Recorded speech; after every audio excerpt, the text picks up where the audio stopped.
शुरू होते ही भगवान भोले के भक्त कावड़ लेकर जल चढ़ाने के लिए पैदल यात्रा करते हैं। देश भर में जगह जगह कावड़ लेकर भक्त भोले बाबा को जल चढ़ाते हैं। उत्तर प्रदेश और उत्तराखंड में इस बार कावड़ यात्रा को लेकर योगी और धामी सरकार के दुकानदारों के लिए कुछ गाइडलाइंस सामने आई हैं, यानी कि दोनों ही राज्यों के मुख्यमंत्रियों की नजर बनी हुई है और कुछ गाइडलाइंस हैं, नोटिफिकेशन है जो सामने आ गए हैं। पहले सीएम योगी ने कावड़ यात्रा को लेकर सख्त निर्देश जारी किए थे। अब उसी राह पर चलते हुए उत्तराखंड की धामी सरकार ने भी फैसला लिया है, जिसके तहत अब जो दुकानदार अपने दुकान के आगे अपना नाम, लाइसेंस नंबर और पहचान पत्र नहीं लगाएंगे, ऐसे दुकानदारों के खिलाफ कड़ी कार्रवाई की जाएगी, सजा भी हो सकती है। धामी सरकार श्रद्धालुओं की सुरक्षा और स्वास्थ्य को सबसे ऊपर रखते हुए सख्त दिशा निर्देश जारी कर रहे हैं और उसी के तहत ये सभी प्रावधान है जिसमें कि पहचान बतानी होगी। यानी कि आपको याद होगा पिछले साल जो नेम प्लेट वाली खबर थी वो बहुत ज्यादा सुर्खियों में रही थी, तो इस बार भी कुछ वैसा ही है। दुकानदार को पहचान बतानी होगी और साथ ही साथ अपना जो पूरा वेरिफिकेशन है वो सामने रखना होगा। जगह जगह जो टीम है वो भी ढाबों में, दुकानों में पहुंच रही है। धामी सरकार का जो कावड़ सुरक्षा चक्र है वो कैसे काम करेगा, जानिए। यात्रियों की सेहत से कोई खिलवाड़ नहीं, साफ सफाई नहीं होने पर जुर्माना लगेगा। जागरूकता अभियान और शिकायत व्यवस्था यहां पूरी तरह से चाक चौबंद रखी गई है। साथ ही साथ जो यात्रा का रूट है उस पर खाने वाले सामानों की सघन जांच भी होगी, यानी कि खाने में मिलावट तो नहीं है, ऐसा तो नहीं कि गंदगी में बन रहा है। साथ ही बिना लाइसेंस के दुकानदार अब कोई खाने पीने का सामान नहीं बेच पाएंगे, यानी कि दुकानदार के पास लाइसेंस होना चाहिए, अपना पहचान पत्र होना चाहिए और किसी भी तरीके से वो कोई पहचान छिपाए नहीं। दुकान मालिक का नाम, लाइसेंस, पहचान पत्र ये सब कुछ दिखाना जरूरी होगा। ठेले और फल वालों को भी पहचान पत्र और रजिस्ट्रेशन नंबर लगाना जरूरी है। निर्देशों का पालन नहीं करने पर खाद्य सुरक्षा अधिनियम के तहत कार्रवाई होगी, यानी कि कठोर कार्रवाई, सख्त एक्शन हो सकता है। सुरक्षा अधिनियम के तहत कार्रवाई कर 2 लाख तक का जुर्माना लगेगा, यानी अगर आप यहां कहीं भी चूक जाते हैं तो 2 लाख रुपए तक भरने पड़ेंगे, सजा अलग से होगी। उत्तर प्रदेश में पहले से ही योगी सरकार के निर्देश पर विपक्ष ने सवाल उठाया था। उधर धामी सरकार के फैसले को लेकर सियासी गलियारों में बयानों का सिलसिला अब शुरू हो गया है।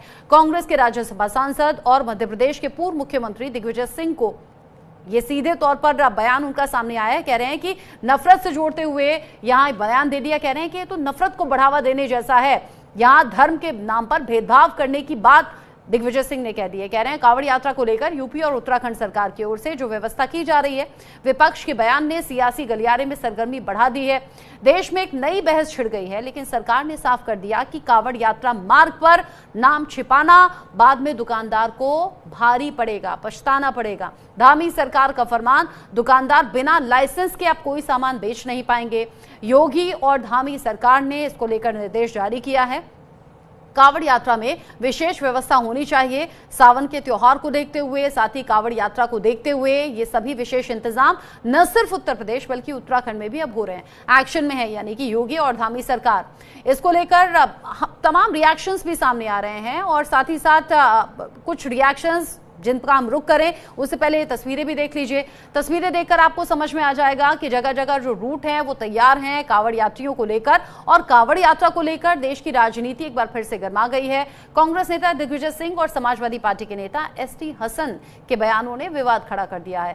हसन ने यात्रा मार्ग पर धार्मिक पहचान की घटनाओं को आतंकवाद से जोड़कर बताया। साथ ही दिग्विजय सिंह ने कावड़ यात्रा के बहाने नफरत फैलाने का आरोप लगाया। कांग्रेस नेता दिग्विजय सिंह ने कावड़ यात्रा को लेकर क्या कुछ कहा गया है, दोनों के बयान जरा सुनिए।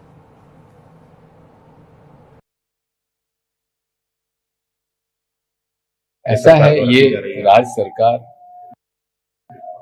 अगर कावड़ यात्रा के लिए सुविधा प्रदान करती है तो उसमें कोई आपत्ति नहीं है, लेकिन दूसरी बात यह है कि कावड़ यात्रा के माध्यम से आप एक नफरत का माहौल पैदा करें समाज में, वो उचित नहीं है।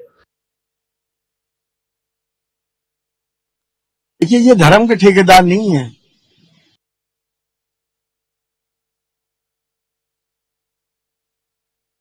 ये देश के दुश्मनों से मिले हुए लोग हैं जो देश के अंदर शांति नहीं चाहते, जो हिंदू मुसलमान करके यहाँ की आबादी को बांटना चाहते हैं और आबादी बढ़ने के बाद देश कमजोर हो, इनका एक एजेंडा है।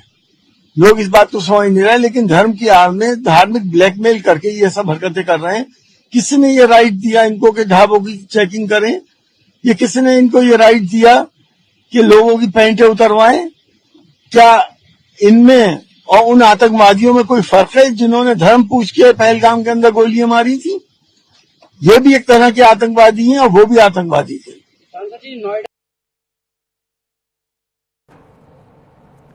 विपक्ष आड़े हाथों लेते हुए, जैसे कि पहले नेम प्लेट विवाद पर रिएक्शन सामने आए थे, विपक्ष ने आड़े हाथों लिया था, अब बीजेपी इस पर सफाई भी दे रही है, कह रही है बहुत ज्यादा जरूरी है। सुधांशु त्रिवेदी और प्रदीप भंडारी दोनों को सुनिए। दिग्विजय सिंह जी को आतंकवादियों को उकसाने वाला जाकिर नायक शांति का मसीहा दिखता है। विश्व का सबसे बड़ा आतंकी ओसामा बिन लादेन ओसामा जी दिखता है। भारत पर 26/11 हमले का मुख्य किरदार हाफिज सईद हाफिज साहब दिखता है। ऐसे ही लोगों को कावड़ यात्रा में सांप्रदायिकता दिखती है। तो ये कांग्रेस की एक बार पुनः घनघोर हिंदू विरोधी, भारतीय संस्कृति विरोधी और न सिर्फ विरोधी बल्कि भारतीय संस्कृति और हिंदू धर्म के किसी भी कार्यक्रम को लांछित और अपमानित करने की कुत्सित मनोवृत्ति का प्रतीक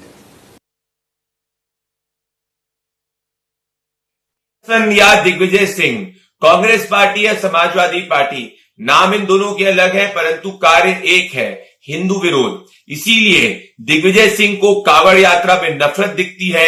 एसटी हसन कावड़ियों को आतंकी बुलाते हैं। इनसे इनकी सनातन विरोधी, हिंदू विरोधी सोच सामने आती है।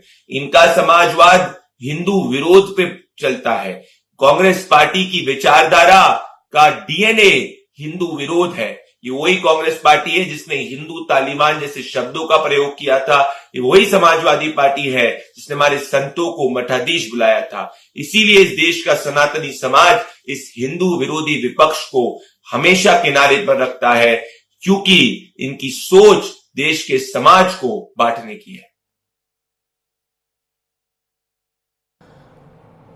आरोप प्रत्यारोप का दौर जारी है और कावड़ यात्रा को लेकर एक बार फिर से सियासत गरमाई है। अमितेश, पिछले साल भी यही हमने देखा था, नेम प्लेट को लेकर विवाद गरमाया भी, लेकिन हाँ, नेम प्लेट वाले मामले पर एक्शन हुआ भी, जगह जगह वो जांच पड़ताल जारी थी। इस साल भी हो रहा है।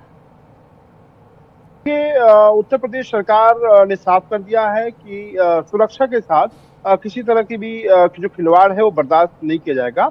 और यही वजह है कि जो तमाम ढाबे हैं, जो होटल्स हैं, जो गुमनाम हुआ करते थे, अब वो नाम वाले होंगे और बाकायदा पूरा जो दुकानदार हैं उनको अपने ढाबों, होटलों के नाम लिखना होगा, जो रजिस्ट्रेशन नंबर है वो लिखना होगा।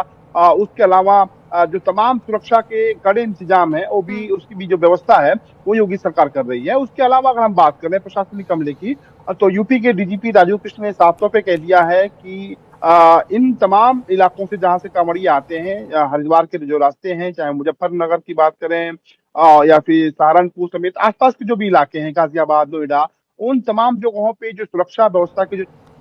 अमितेश, आप रहिएगा, आगे बढ़ते हुए सीधा दर्शकों को तस्वीरें दिखा देते हैं। प्रधानमंत्री